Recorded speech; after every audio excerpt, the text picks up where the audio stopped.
ये बड़ी मुश्किल बात है वालिदैन के लिए, जिनका कुल पूंजी और असासा आजकल हालात और वाक़यात जहाँ पे अगवा बराए तावान से लेकर लोगों की केयरलेस ड्राइविंग तक, और वहाँ से लेकर तो झूले तक टूट के गिर जाते हैं यहाँ पे, पता है आपको। और तो आप कैसे आप ट्रस्ट कर सकते हैं अपनी इतनी कीमती एसेट के नहीं साथ? कर सकते। मैं ना सजेस्ट कर रहा हूँ कि आप बच्चों को कहें कि सारे शहर में घूम के आएं लेकिन कुछ ना कुछ रिस्पॉन्सिबिलिटी घर में ही दे छोड़ें, कुछ ना कुछ रिस्पॉन्सिबिलिटी। जिन दोस्त की मैं बात कर रहा हूँ वो बड़ी मजेदार बातें करते हैं। कैरी पैटरसन उनका नाम है। सही। तो बहुत बड़े ऑथर हैं। क्या घर में डॉक्टर साहब जिम्मेदारी देना उस चीज को कॉम्पनसेट कर जाएगा जो बच्चे को बाहर मिलता है, जो थ्रिल, जो एक्साइटमेंट? बहुत ज्यादा करता है। उन्होंने कहा कि मुझे एक दफा छुट्टियां हुई और मैं घर में बार बार अपनी माँ को आके कह रहा था कि मैं बहुत बोर हो रहा हूँ। माँ ने बहुत सारे बर्तन मेरे आगे रख दिए कि चलो ये दो, तुम्हारी बोरियत दूर हो जाएगी। चलें, गुड। सही। तो इस तरह के जो छोटे छोटे काम घरों में माँ कर सकती है तो बच्चा क्यों नहीं कर सकता? बिल्कुल सही। सोबिया, अस्सलाम वालेकुम, कैसी हैं?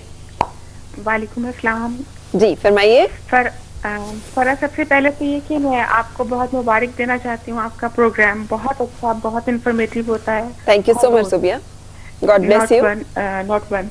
Thank you. दूसरी बात ये कि डॉक्टर सदाकत बैठे हैं जी, काम कहना चाहती हूँ। वालेकुम सलाम। और दूसरा ये कि माशाल्लाह उनकी बातें आजकल के जमाने में जो हम मिस करते हैं बुजुर्गों से, इर्द गिर्द के लोगों से, वो उनके लहजे में और उनकी बातों में बहुत होता है और बहुत समझ आती है उनकी बातों की। ग्रेट जी। दूसरा बात मैं उनसे कहना चाह रही हूँ आज के टॉपिक के बारे में, जो ये कहना चाह रहे, हमें समझा रहे हैं कि मियाँ बीवी का रिलेशनशिप में हमें बर्दाश्त करना चाहिए, चेंज करने की अपने आप को एटलीस्ट हम कोशिश कर सकते हैं जी। लेकिन जब हम कोशिश कर रहे होते हैं और हमारा पार्टनर हमें इनकरेज नहीं करता और हमें इर्द गिर्द के लोग भी ये बार बार कहते हैं जो आप तुम नहीं बदल सकते, तुम नहीं बदल सकते, हमारी यानी कि 10 दफा की अच्छी कोशिश के बाद एक गलत कोशिश अगर हो जाती है तो उस पर भी हमें ये कहा जाता है तुम तो वैसे ही रहोगे। तो ऐसी कंडीशन में हम खुद को कैसे समझाएं? बिल्कुल सही, ताकि हम डिस्करेज ना हो। बिल्कुल सही, आप साथ रहें। बहुत ही अहम नुक्ता उन्होंने बताया। पहली बात तो यह है कि हम बर्दाश्त करने की तलकीन नहीं करते। हम अच्छे तरीके से बात करने की बात करते हैं। सही। यानी आपने बर्दाश्त को शुगर कोट कर दिया। नहीं, शुगर कोट नहीं है। देखिए, शुगर कोट करने का बर्दाश्त करने का मतलब यह है कि आप दिल की दिल में रख के चेहरे से ये जाहिर करते हैं कि कुछ नहीं हुआ, आप प्रिटेंड करते हैं कि ये तो आप झूठ बोलते हैं। बर्दाश्त का मतलब है कि आप बताते हैं जिस हद तक बताना जरूरी है। ये बर्दाश्त नहीं है। बर्दाश्त का मतलब वही है जो मैंने पहले आपको अर्ज किया। असल बात यह है कि जब हम बताते हैं कि आपकी ये चीज़ जो है ये मुझे तकलीफ़ देती है और ये 1 मिनट के अंदर अंदर ये प्रोसेस हो जाता है और फिर आप बिल्कुल नॉर्मल चेहरे पे तासुरात रखते हुए ज़िंदगी के दूसरे मामलात में जो आपका इंटरेक्शन है उसको ख़राब नहीं करते। यानी अगर आपको गिला शिकवा शुमाल की जानब है तो जुनूब को ख़राब नहीं करते, किसी और चीज़ को ये नहीं करते। मैं अक्सर लोगों को ये कहता हूँ कि हमारे पास लोग आते हैं जिनका कोई ना कोई फैमिली मेम्बर किसी न किसी एडिक्शन में मुब्तला होता है तो वो चाहते हैं कि वो ठीक ठाक हो जाए। तो मैं उन्हें एक कहता हूँ कि जब आप एक अपने फैमिली मेम्बर को हमारे पास ट्रीटमेंट के लिए लाते हैं तो मैं आपको भी कोई पर्सनल गोल देना चाहता हूँ कि ये आप कहते हैं कि कब ठीक होगा, तो मैं बताऊँगा कि जब आप अपने उस पर्सनल गोल में कामयाब होंगे। जैसे रिसेंटली एक अमेरिका से हमारे पास इलाज के लिए पाकिस्तानी कोई लड़का आया था, तो उसके वालिद को मैंने पूछा कि आपका कोई पर्सनल गोल हो सकता है। उन्हें समझ में नहीं आया। फिर मैंने कुछ पूछा तो पता चला कि उनको डायबिटीज़ है और उनका हीमोग्लोबिन A1C 13 है जो कि एक्चुअली 5.5 होना चाहिए और ड्रास्टिकली उनकी डायबिटीज़ जो है आउट ऑफ कंट्रोल थी। तो मैंने कहा हम इस बच्चे पे मेहनत करते हैं, साथ आपको भी कुछ तरीके सिखाते हैं, हेल्प देते हैं, बाकी आप अपने डायबिटीज स्पेशलिस्ट से मदद लें वहाँ अमेरिका में, क्योंकि स्काइप पे काउंसलिंग हो रही है। बिल्कुल सही। और आप अपने पे काम करें, आपको लग पता जाएगा कि कितना आसान है। आपको लग पता जाएगा कि एक डायबिटीज में जिसमें सिर्फ आपको मिठाई पे और मीठी चीज़ों पे और खुराक के कुछ पहलुओं पे तवज्जो देने की ज़रूरत है और एक्सरसाइज करना है, तो आप अपने बच्चे तो शाकिर का एक बड़ा मशहूर शेर है ना, जो रोना क्या पता नहीं क्या सराइकी का मुझे अक्सर भूल जाता है, उसका मतलब ये है कि रोना अगर इतना आसान है तो तू रो दिखला पता लगो है ना। हाँ। ये तुम रो के दिखा दो। जब भी हम किसी बच्चे को हम कहते हैं कि तुम पढ़ते क्यों नहीं, तुम जल्दी सोते क्यों नहीं, और तुम ये क्यों नहीं करते, और तुम फलां दोस्त को छोड़ते क्यों नहीं, और ये सारी बातें हम कहते हैं, तो क्या हम अपनी जिंदगी पे गौर करते हैं? अच्छा, लेकिन सुबिया का सवाल थोड़ा सा इससे जरा ट्विस्ट लिए हुए था, हम उसको भी डिस्कस करेंगे। जवार का भी एक सवाल आपसे बात करना चाह रहे हैं। अस्सलाम वालेकुम, कैसे हैं जवार? जी अस्सलाम वालेकुम जी। वालेकुम अस्सलाम जी, फरमाइए। आप जी ठीक हैं? आप? अल्लाह का शुक्र, होपफुली आप भी ठीक होंगे, फरमाइए। अल्हम्दुलिल्लाह अल्हम्दुलिल्लाह, अल्लाह का शुक्र है जी। जी। माशाल्लाह, प्रोग्राम तो मैंने अभी आप ऑन किया तो डॉक्टर साहब को देखा, मैंने फौरन कॉल मिलाई। चले, क्या पूछना चाह रहे हैं? बात कर लूं जी। अस्सलाम वालेकुम सर। वालेकुम अस्सलाम। सर खैरियत है जी? अल्हम्दुलिल्लाह जी। सर अब माशाल्लाह टॉपिक तो बहुत अच्छा है, लेकिन मैं पे एक बात करना चाह रहा हूँ कि हम अगर दूसरों से जो उम्मीद रखते हैं, पहले हम वो अपने आप में पैदा करें। हम भी अभी वही कह रहे थे, आप तो खुद साइकोलॉजिस्ट हैं, क्या बात है आपकी। हाँ जी। तो आप बड़ा जबरदस्त। एक मेरा और मसला है जी। हमारे 2 बच्चे हैं जी। वो स्पेशल बच्चे हैं। अच्छा। बोलते सुनते नहीं है ना। ईमान फातिमा है 11 साल की जी। और मोहम्मद अली अब्बास है 4 साल का जी। तो स्कूल जाते हैं, सही। लेकिन ईमान फातिमा है ना, वो थोड़ी सी ना जिद्दी है। अच्छा ठीक है। अब हैंडल तो हम कर रहे हैं, अल्लाह का शुक्र है। बच्चों की तो जिद पे उनके ठीक है, जिद पे हम आपको अभी बताते हैं कि बच्चों की जिद जो है उसको हैंडल कैसे करना है। नहीं, कुछ और भी कहना चाह रहे हो? नहीं, हेलो, जिद के अलावा कोई और प्रॉब्लम आप कहना चाह रहे हैं? I don't think so. अच्छा जी, हम रुकेंगे एक ब्रेक और उसके बाद हो रही है आपसे मुलाकात।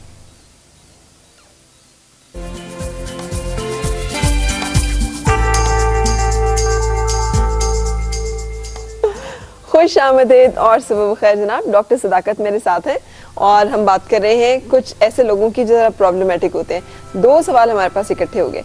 सोबिया को जो सवाल था उसमें उन्होंने कहा कि जब हम कोशिश करते हैं कि बेहतर हो, 10 दफा अगर हमने सही काम किया हो उसको कोई नहीं जानता गिनता, 1 दफा गलत हो जाए तो उसका हमें ताना दिया जाता है। और दूसरा जो सवाल था हमारा जवार साहब का, वही कह रहे थे कि बच्ची डेफ है लेकिन जिद करती है, साथ ये बोल भी नहीं सकती।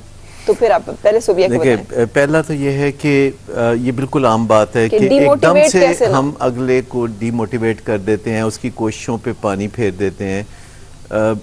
बहुत मुश्किल होता है। ये पहाड़ की चोटी सर करने के मुताबिक है कि अगर कोई आप अपनी बद आदत को बदल रहे हैं और बीच बीच में आप स्लिप होंगे, बीच बीच में आप दुनिया को मौका देंगे कि वो फिर उंगली उठाएं, क्योंकि उन्हें आदत सी पड़ी होती है उनको भी उंगली उठाने की, और वो इस ताक में होते हैं कि बहुत दिनों से इसने मौका नहीं दिया हमें उंगली उठाने का, तो वो फिर उंगली जरूर उठाते हैं। तो है ना, गालिब का दिल ही तो है ना संग खिश्त, दर्द से भरना आए क्यों, रोएंगे हम जार जार, कोई हमें सताए क्यों। अब करें क्या फिर? सबसे पहली बात यह है कि जो शख्स किसी जिद्दोजहद में हो, रिकवरी की जिद्दोजहद में हो, बहाली चाहता हो, तो उसे अपना रिटन ट्रैक रिकॉर्ड रखना चाहिए ताकि उसे पता चलता रहे कि उसकी प्रोग्रेस क्या है। वो महज लोगों के फीडबैक पे तकिया ना करे।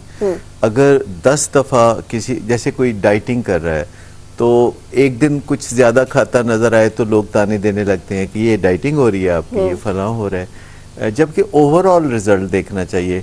जब हमें आज कोई कामयाबी नहीं मिलती तो हमें पिछले चंद दिनों के ऊपर नज़र डालनी चाहिए जबकि कामयाबी मिली थी, और इस तरीके से हमें थोड़ा सा छोटे छोटे गोल भी सेट करने चाहिए कि अच्छा चले सब छोड़े, अभी मैं इस वक्त क्या बेहतर कर सकता हूँ। बिल्कुल सही। एक तो लोगों के, लेकिन दूसरों को मैं ये कहूँगा कि ऐसा नहीं करना चाहिए जो किसी मुश्किल जिद्दोजहद करना तो बड़ा कुछ नहीं चाहिए डॉक्टर साहब, but it's not a free and fair life. Free and fair election की पता नहीं क्यों बात की जाती है। अच्छा, वापस आते हैं, जो डीमोटिवेशन है जिंदगी में किसी भी वजह से और खास तौर पे दूसरों की वजह से, इसको कैसे रोकना मुमकिन होता है? कैसे हमने अपने इर्द गिर्द वो हिसार बांधना होता है कि जिसके अंदर कोई मौक्किल दूसरों का जो है वो दाखिल नहीं हो सकता, कोई इनकी तनकीद, कोई इनका ताना जो है वो हमें जख्मी नहीं करता, परेशान नहीं करता, हम दुखी नहीं होते, हम उदास मायूस नहीं हो जाते। देखिए, इसके लिए एक तो किसी स्ट्रक्चर्ड प्रोग्राम में होना बहुत ज़रूरी होता है, जैसे कि कुछ पॉइंट्स होते हैं या कोई, जैसे हम कहते हैं 7 habits of highly effective people, 10 strategies for a beautiful life, या इस तरह की कोई चीज़ जो गिन के हमें चीज़ें हो तो हम रोज़ाना उसको चेक कर सकते हैं कि इनमें से कितनी चीज़ें हैं जिन पे मैं अमल कर रहा हूँ। इसको हम जर्नलिंग कहते हैं। जर्नलिंग, मिसाल के तौर पर पिछले 24 घंटे में क्या खाया पिया, अगर हम सिर्फ वो लिख लें और कुछ भी ना करें, पिछले 24 घंटे में हमने लोगों के साथ जो हुस्न सलूक किया या उसके बरक्स किया, उसको सिर्फ लिख लें, कुछ और करने की ज़रूरत नहीं। पिछले 24 घंटे में अपने फ़राइज़ मनसबी को कैसे अदा किया या नहीं किया, सिर्फ ये सुबह सवेरे पहला कप चाय का पीने से पहले, यानी किसी चीज़ को अगर आपने लाजमी करना है तो आप उसे किसी लाजमी चीज़ के साथ जोड़ दें। ठीक है। मिसाल के तौर पर नाश्ता अगर आप लाजमी करते हैं तो नाश्ते से पहले किसी काम को आप जोड़ दें, तो और भी ज़िंदगी में कई काम करने में आपको मदद मिलेगी। एक और चीज़ यह है कि अगर आपसे कुछ इरादों पर अमल नहीं होता तो आप उसके लिए इंक्यूबेशन पीरियड छोटा कर दें। मिसाल के तौर पर अगर आप सोचती हैं कि रोज़ाना रात का खाना मुझे 8 बजे खाना चाहिए और आपके पास अमल करने के लिए बड़ी मुश्किलात हैं, आप इस पे अमल नहीं कर पाती, कोई बीच में काम आ जाते हैं, कुछ और मसला हो जाता है और आप 8 बजे खाना नहीं खा पाती रोज़ाना और फिर आप अपने आप को कोसती हैं कि ये मैं क्या कर रही हूँ, तो आप उसके लिए इंक्यूबेशन पीरियड को छोटा करें। इंक्यूबेशन पीरियड हम कहते हैं कि जैसे आपने सुबह कहा था कि मैं रात को 8 बजे खाना खाऊंगी और फिर आप नहीं खा सकी, लेकिन अगर आप 7:45 बजे आप कहें कि मैं 8 बजे खाना खाऊंगी तो आप ऐसा कर सकेंगी, क्योंकि जब इंक्यूबेशन पीरियड छोटा हो जाता है यानी इरादे और उसकी एग्जीक्यूशन के दरमियान जो टाइम कम हो जाता है तो उसमें आपका मूड और मिजाज और मजबूरियां बीच में नहीं आती। बिल्कुल, तो लंबी नहीं लगा लेनी चाहिए। अच्छा, छोटे-छोटे फिर टारगेट्स। ये इंक्यूबेशन पीरियड पहले आप बिल्कुल छोटा कर लेते हैं किसी चीज़ में, तो फिर आप इसे एक्सपेंड करना शुरू करते हैं प्रैक्टिस के साथ। कि पहले आपने 7:45 बजे कहा था कि 8 बजे मैं खाना खाऊंगी, या आपने 8 बजे कहा था कि 8:15 बजे मैं कंप्यूटर से उठ जाऊंगी, तो फिर आप इसको, फिर शुरू में एक वक्त ऐसा आएगा कि आप रोज़ाना अपनी रिदम में आ जाएंगी और वो काम करना शुरू कर देंगी। तो जब जैसे बॉडी बिल्डर एकदम बड़ा वज़न नहीं उठाते, पहले छोटा छोटा वज़न उठाते हैं, तो अगर आप अपने इरादे को पुख्ता करना चाहते हैं या कुव्वत इरादी को बढ़ाना चाहते हैं तो अपने आप को ऐसे टास्क ना दें जिसमें आप नाकाम हो, आप अपने आप को ऐसे टास्क दें जिसमें आप डेफिनेट कामयाब हो, क्योंकि हमारा जहन ये नहीं समझता कि आपने हिमालय की चोटी को सर किया है या एक छोटे से इरादे पे अमल किया है। वो अपना रजिस्टर करता है चीज़ों को होने या ना होने से, हुआ कि नहीं हुआ। सो अपने आप को कभी फेलियर के लिए सेट ना करें, ठीक है, हमेशा सोच समझ के अपने गोल सेट करें जिसमें कामयाबी आपके कदम ज़रूर चूमें, यकीनी बनाएं। बेशक छोटी सी कामयाबी हो, बड़ी बड़ी बातें मत करें।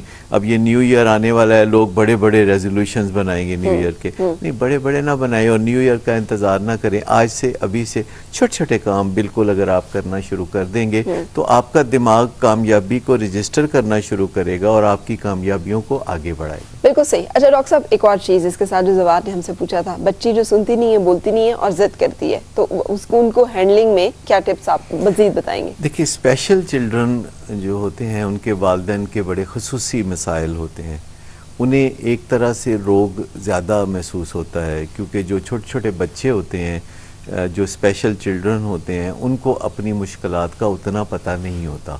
बाज़ औक़ात उनको तकलीफ़ भी नहीं होती, जैसे ऑटिज़म में बच्चे हैं या मेंटली रिटार्डेड कोई बच्चा है, तो उन लोगों को कोई तकलीफ़ नहीं हो रही होती, लेकिन वालिदैन को होती है। वालिदैन को असल जो उसमें बीमार होते हैं वो वालिदैन होते हैं। असल जो रोग लगा होता है, मोहब्बत का रोग, वो वालिदैन को लगा होता है और उनको उससे सबसे पहले वो जो ग्रीफ रिकवरी हम कहते हैं, सदमे से निकलना, वो बहुत इम्पॉर्टेंट है और उसके लिए उनको थोड़ा बहुत दूसरे लोगों के साथ जिनके यही मसाइल हैं मिलना जुलना चाहिए। देखिए, जिन लोगों के स्पेशल बच्चे होते हैं उनके ज़हन में पहला ख्याल ये होता है कि स्पेशल बच्चा सिर्फ उनके यहाँ है, क्योंकि वो ज़्यादातर दुनिया के हवाले से नहीं देखते, क्योंकि लोग बच्चों को छुपाते भी हैं जो स्पेशल बच्चे होते हैं। लेकिन तो इसका ऐसे वालिदैन से मिलना चाहिए। में एक तो ये कि अपने ऊपर काम करें, ये आप कह रहे हैं, यानी मैं ये कह रहा हूँ कि दूसरे ऐसे वालिदैन से मेल मिलाप रखना चाहिए जो इस मामले में उनके सीनियर हों, जिन्होंने अपने मसाइल पे काबू पाया हो, और अपने स्पेशल बच्चे को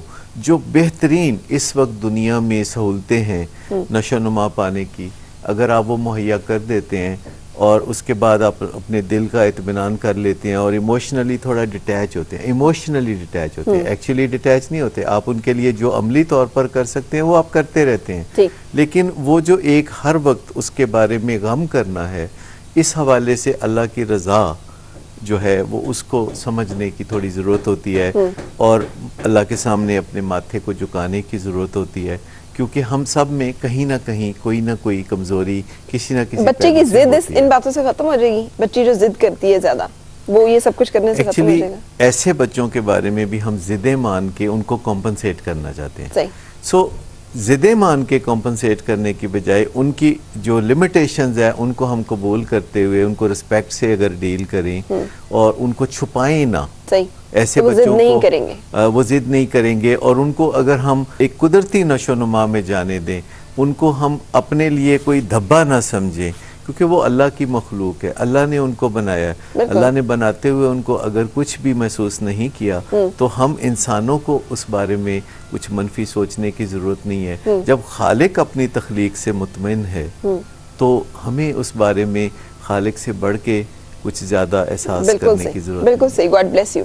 thank you so much doctor साहब। अच्छा, न्यू ईयर आने वाला है और न्यू ईयर पे अब जब हम प्रोग्राम करेंगे तो मैं रिक्वेस्ट करूंगी आपसे कि आप हमें ज़रूर बताएं कि how to plan a year अपनी ज़िंदगी में, ताकि वो एक साल हमारी ज़िंदगी का एक ऐसा साल हो जिसको हम समझें कि हमारी तो ज़िंदगी बदल गई, हमने वो सब कुछ कर लिया, समहाउ कुछ ऐसा हो ना, वन फाइन मॉर्निंग, कोई एक साल ज़िंदगी का। सो वो क्या चीज़ें होंगी ये हम नेक्स्ट प्रोग्राम में चाहेंगे कि यानी आपके साथ अगले डिस्कस जो किया 2-3 प्रोग्राम हैं जो न्यू ईयर से पहले होंगे तो हम पर्सनल डेवलपमेंट पे बात करेंगे कि अगर कोई 2013 को अपनी ज़िंदगी का अहम और कामयाब साल बनाना चाहता है तो इन 3 हफ्तों में वो क्या सीखे, कैसे क्या क्या करें। हम रुकेंगे एक ब्रेक के लिए और ब्रेक के बाद हो रही है आपसे मुलाकात। किचन में कहकशां होंगी हमारे साथ रहिएगा।